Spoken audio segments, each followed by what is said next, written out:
Hello and welcome to the North Coast Journal Preview, where we take a look at the stories being covered in the current edition of the North Coast Journal. I'm your host, Dave Frank, and I'm joined this week by Thad Greenson, news editor, and Jennifer Famico Cahill, arts and features editor at the North Coast Journal. Welcome, guys. Hey, Dave. Hey, Dave. How you doing? Pretty good. This is one of those weeks where I'm hearing from all sorts of people, and they're saying, hey, when you talk to your friends over at the North Coast Journal, what are they saying about? And that's going to be a segue for you to tell us, Thad, what is on the cover of this week's North Coast Journal? It is a story about the County of Humboldt's decision to follow the state's lead and drop the mask mandate for vaccinated folks in indoor public spaces. Is that what folks have been asking you about? Absolutely, yeah. It's huge news. I guess today's the 16th. It's the day that the state has transitioned its policy and the county has transitioned its policy. What can you tell us about your communication with the powers that be about this transition here? Yeah, so first, I guess I want to be really clear about what the change in the order means, because I think there's some confusion out there. It is not dropping the mask mandate for everyone. It is dropping it for fully vaccinated folks. And then unvaccinated folks, so it's kind of by the honor system, are supposed to still wear a mask. And taking off your mask is kind of a quote-unquote self-attestation that you have been fully vaccinated. But yeah, it's clearly a very sharp change in policy for the county, which has had its masking order in place since I think August. And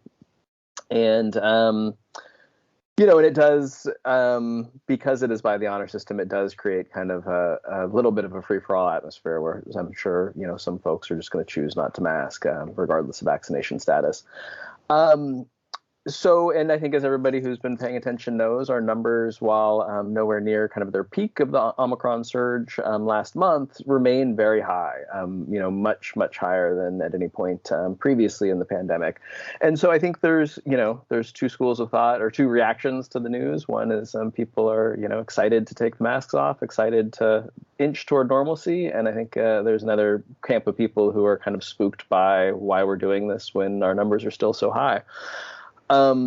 So we got to ask some questions of Dr. Ian Hoffman, the public health officer, at a press conference last week, and asked him, kind of when he initially implemented the mask mandate locally, beyond what the state was doing, he'd kind of set out the three sets of criteria that the county would have to meet before the mandate was dropped, including reaching 80% vaccination rate, a stabilization in hospitalizations, and moving down into the CDC's moderate COVID transmission tier. We remain in the very high tier. I think only 64% of Humboldt County residents are vaccinated at this point. And our hospitalizations, I think there was more than 20 yesterday anyway. So those have not stabilized to the point where they were at even when he implemented the mask order.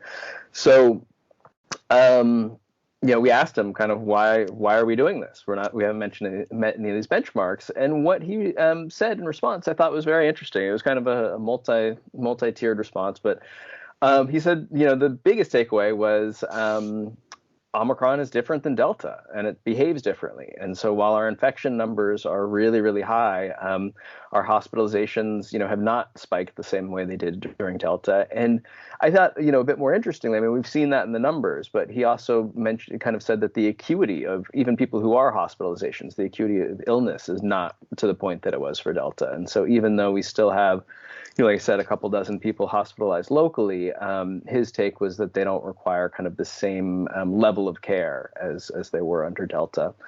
And then he also talked a lot about that kind of COVID treatments have come a long way in the last handful of months. And now there's antibody treatments, and there's also antivirals that are becoming available locally.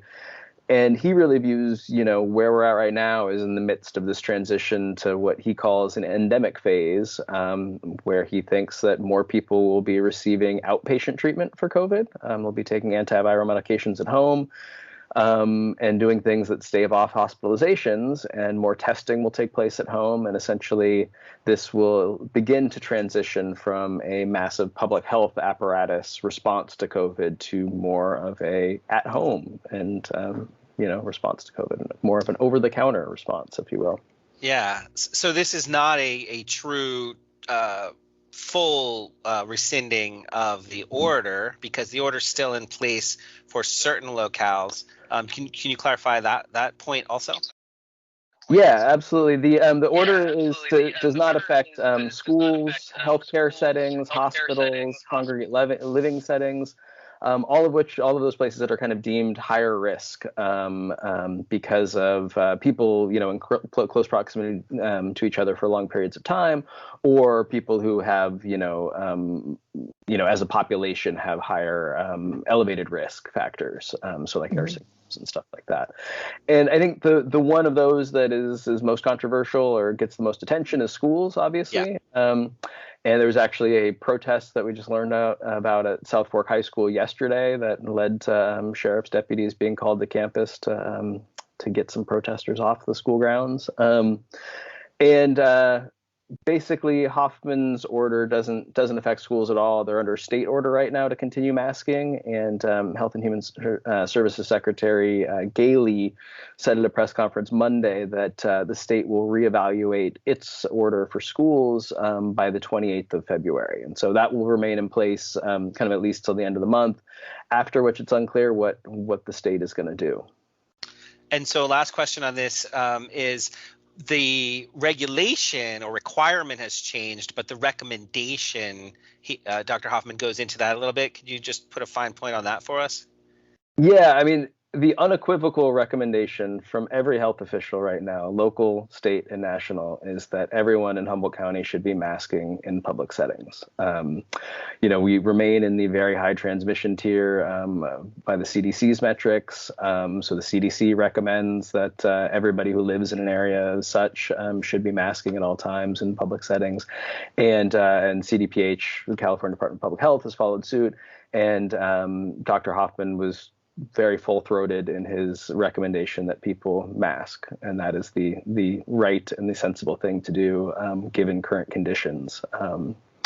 And then I spoke to a couple of doctors for the story who also were unequivocal in saying that people should mask, and that masking works, and data shows that masking works. Sorry, I just have to point to that quote. I'm sorry, her name escapes me. The person in the story who said it's time to adult. Yes, Stephanie Dittmer. The head of medicine at Redwood Memorial Hospital was saying, that she supports the move away from a mandate, and said, kind of we're at this point where everybody knows the tools to keep themselves and those around them safe. And, you get into civil liberties issues when you continue mandating certain behaviors, and there comes a point where we just all need to act like grown-ups. Yeah, I was just, so you guys both read my mind, anticipating what I was going to say. So I'm glad that I'm feeling you. And Jen, one of the quotes I thought was great was, I think we need to just remember that we're a community and we need to be kind to each other.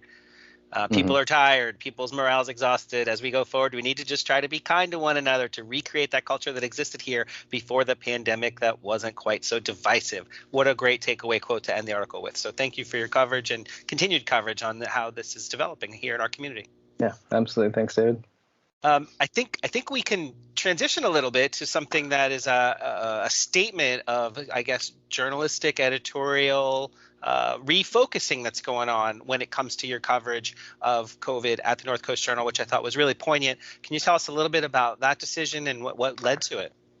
Yeah, the very short of it is we announced in an editorial this week that we are changing the way we cover COVID on a daily basis, and that we are no longer going to be covering, just kind of as a matter of ritual, the county's daily testing reports and its daily changes to its dashboard. And there's a number of reasons for this change. One is that we kind of state late in the editorial is that, as COVID has become so widespread in our community, and with the case numbers that we currently have, daily test numbers just are not a good indicator of risk. And so whether there were 50 tests or 50 cases confirmed yesterday or 500, it shouldn't really affect anybody's decisions about what they're going to do today. And so we wanted to kind of reinforce that but folks need to look beyond case counts. And then the second thing, which really is, I think that's been true for a while, but the change that really spurred us to make the move is just a growing realization that the numbers in the daily case count are incomplete or inaccurate on a number of levels. So first and foremost, as rapid home tests have become kind of widely available now, we've gotten to that phase. More and more people are testing, at homes or at schools or at businesses, and not through the official county apparatus. And those test results, there's no mechanized way in which those are reported to the county. And we've come to the understanding that a very, very, very small percentage of them are. So even, the county's dashboard numbers are just looking at kind of a really small fraction of COVID testing that's going on in the community. And then second, there's just issues with the county's numbers, and kind of as case rates have escalated and so many people are testing and so many tests are coming back positive. There's just been this inherent lag in the county's reporting system. The county also handles its data differently than the state and the CDC, which makes it really difficult to do any kind of meaningful comparisons between what we're seeing locally and what we're seeing statewide or in other parts of the country. And then, so those all played into it. And then lastly, I'd just say that we're a newsroom of 5 people with 3 people devoted to covering news and not stuff on the arts and feature side. And, so every minute we spend covering something inevitably is a minute we don't have to cover something else. And so part of it was just a cost benefit analysis of realizing that we are putting a fair amount of time into reporting these daily figures that we have come to feel just aren't very meaningful and shouldn't be very meaningful to our readers. And so, we just felt our time was better spent doing other things. And on that note, we're still going to go through the testing reports every day. We're still going to look at them. We're still going to watch for trends. We're still going to, if there's something important, if there's, confirmed COVID death, those types of things, we will still report. It's just not going to be the pro forma every day we're putting up a testing report as we have. So to a certain extent, there's a trend towards normalcy across both the public health perspective and the journalism perspective. So thank you for sharing with us. I mean, normalcy in terms of, we're no longer under the kind of emergency where things are so unfamiliar and so we have the hang of it, but we also know that people are tending to look at the numbers sometimes almost like a weather report, right? Mm-hmm. So what are the numbers today? Should I go out this weekend? And it's not a good guideline. And so, mm-hmm. We are absolutely not, waving the white flag on COVID and saying like, what, we're done with this. It is really about, making sure that our coverage of COVID, among other things, is meaningful and, makes sense in terms of the numbers, which, mm-hmm. Up till now, I think that everyone's understanding of those numbers has been really different. I know we're going to get 1,000 emails and messages and things from people who are like, oh, the news has been fake and just full Kermit arms. But truly, this does not mean that we're done. This does not mean that we're, that we don't care about the data we're receiving anymore. We're just trying to approach it in, just like everything else in this pandemic, we've had to shift and adjust. This is the kind of mask we're using. No, now we're using this kind. This is what the public health order is versus this is what your best practices are. And right now we're trying to do our best practices to make the most of our team and serve the community as best we can. Right on. Yeah. I'd just add to that. I think people, to Jen's point, that people are still going to be exhausted of reading about COVID in the North Coast Journal and on our website. We're just hoping that coverage is a bit more meaningful than we see the daily reports being. Yeah, and just so you know, person who keeps on sending us messages saying, stop covering COVID, it's depressing, it's not because of you. Yeah. You didn't win. Don't feed the trolls. Well, cool. Thank you both for clarification. I think it's really important for people to understand the thinking behind this change. So thank you again. Absolutely. Let's pivot over to the arts and features beat. What is going on in your neck of the woods there, Jen? Look at your smug face. Smug. So David's day job is over at Internews, for those of you who don't know. And Internews recently had a major boon in its daily workings, which is to say that a food truck has found a home right across from the Internews parking lot, and be aware, Internews will tow your car if you park in their actual lot. I was terrified. I sat with the engine running, waiting for my Euro. So there have been a bunch of restaurants that have had to, as we know, kind of rejigger their plans for how they operate. One of them is Manzanilla. If you enjoyed having Mediterranean food either in the restaurant or in the parking lot, Manzanilla in Eureka actually set up, it's where the old Le Monde used to be. And they set up a pretty elaborate outdoor seating area in the adjacent parking lot. And so for a while, people were eating in the sunshine, and they were eating in a tent. And then COVID made it really unsustainable. And so owner David Velasco decided, okay, we're shutting it down. But he didn't shut it down completely. He has shifted into an on wheels operation. And so interestingly, they were doing a lot of brunch. They were doing a lot of kind of lovely plates, really beautiful presentations of Mediterranean and Latino foods. Like he was talking about the wonderful kind of bridge that is sofrito between Mediterranean and Central and South American food. And there were all these really interesting combinations, really interesting dishes that he was doing. And there's a lot that he can't do in a truck, but he can still do quite a bit. What he's done is taken all the menu from that restaurant, the brick and mortar, and moved it into a truck, which is not to say that he's making the same things. He's taken the same kind of sauces that he was using. And I think there's are there 10 sauces? There's I don't know. It's a wild array of sauces, everything from Greek tzatziki sauce, Asian sauces to there's one that's a pineapple habanero salsa. There's a harissa aioli. There's lots and lots of really fun, playful, and kind of experimental flavors. And he's taken that and different meats and then homemade breads. So he makes pita and flatbread and arepas, which are the cornmeal, sort of a soft. If you love a cornmeal Mexican street taco or is it called a sopilla? Why can't I think of the word? Anything that's sopes. Thank you. Sopes or huaraches. If you are a person who's into the masa, the arepa is for you. So he's taken all those things and you can kind of build your own.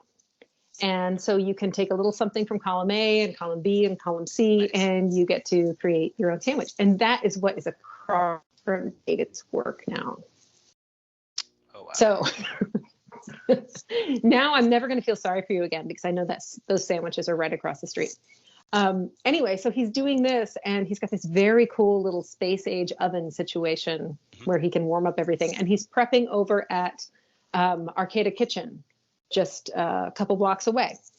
And it's been interesting to see how, he's been able to, take his vision and bring it on the road. It's very cool. Meanwhile, down in Fern, Fat Anne's sadly recently closed down, also a victim of COVID, just when I really got used to the availability of buttermilk fried chicken over there. Soon she had to, Tevin Fisher, who runs it, had to shut down. She was doing all kinds of variations on a theme to make her restaurant work during COVID, including doing takeout family dinners. She would do these big buckets of chicken and mashed potatoes and like a full thing, like basically what you really want from KFC, but what they will never give you. So she had all these wonderful things that she was putting out the door. And then when dine-in service returned, that again, she had an outdoor patio that she had turned into a beer garden. And so things were looking up, but not quite enough. So she shut down the restaurant and kind of rethought, what can I do? And as she put it to me, she just could not let go of the space. She was like, I can make this work. So she's shifted the model to catering, but catering both at a far-flung event. She can even work off-grid, actually, with her own like water and power sources. It's amazing. Or on site. So, for example, there were all these people who, because of the patio and all the indoor seating, and it's a really charming space, wanted to rent it out for events. So you can still do that. You can rent out the space and the caterer comes with. So it's a built-in caterer party venue. But she's also doing pop-up dinners, but popping up instead of like popping up at, a hotel or at another restaurant or somewhere, an outdoor site. She's popping up in her own place. Oh, wow. So about once a month is her plan to have a public meal where you can just make a reservation and come, as she did on Valentine's Day. Folks came in and had Valentine's dinner as like a one night only thing with prime rib and that fried chicken. And it was just lovely. We sent Thomas Lyle down to take some pictures of it. And the photo of the prime rib gave me serious FOMO. But I get the food FOMO too. She's also got a truck. She's wrapping it, repainting, etc. It's the truck from Main Squeeze Juice just down the street. So it's like bright green. A lot of look. So she's repainting it and getting it ready. And she's going to be parking in Eureka and somewhere in the Eel River Valley and selling her fried chicken sandwiches and, basically all different like New Orleans style, like Creole food and shrimp and grits and things like that. And you'll be able to get her food in pop-up form, catering form, and in truck form. 3 different outlets for this one restaurant. And it's really been interesting to me because it's watching people figure out what they really want to do with their restaurant and what their diners really want from them, and kind of trying to make it work, because some of the traditional models are just not holding up like they used to. Yeah, this is great to see the flexibility and resilience of folks who really want to deliver, the service and the goods to the community, what we thrive on and sort of really benefit from. Particularly, when I looked at, David Velasco's menu, he's doing what I'd be getting in a restaurant and taking out anyway, because I'm not ready to dine indoors, but he's doing it from the truck and saving himself like $5-6 grand a month in overhead. And, part of it is the margins on restaurants were tight when we started this COVID journey. And a lot of them have just decided it's not worth it just for the status or for the, what we know, what we plan for. A lot of people are finding that they have to invent something new to make it work for them. And I have to give first person, testament here, support to David, because I worked with him for a while, and he's just a great-hearted person, and he cooks really excellent food. And I'm going over there real soon to check it out. Now that you've told me about it, I didn't even know until I saw your article the other day. It's interesting. The first time I met him was at, let me see, did I meet him at Fregoso's when he was cooking over there? And then at Oyster Fest, he won a best oyster with a really, honestly, the prettiest oyster I've ever seen, with little pink pickled onions and things on it. And it was just delightful. I think it was a Pasteur oyster. Oh, right. And yeah. And so I've watched him go from like place to place and do different things each time. And it's been a real joy. Well, right on, Jen. As always, you've probably made everybody hungry, and hopefully that mission accomplished. That's about all the time we have this week. Thad and Jennifer, thank you so much. We really appreciate your time and insights as always. Thank you, Dave. North Coast Journal is available on newsstands now. Pick one up, stay informed. Also available online 24/7, so you can access any of this cool stuff anytime you need to, anytime you want. Thad, Jennifer, take care till next time. Everybody, see you next week. Bye, guys.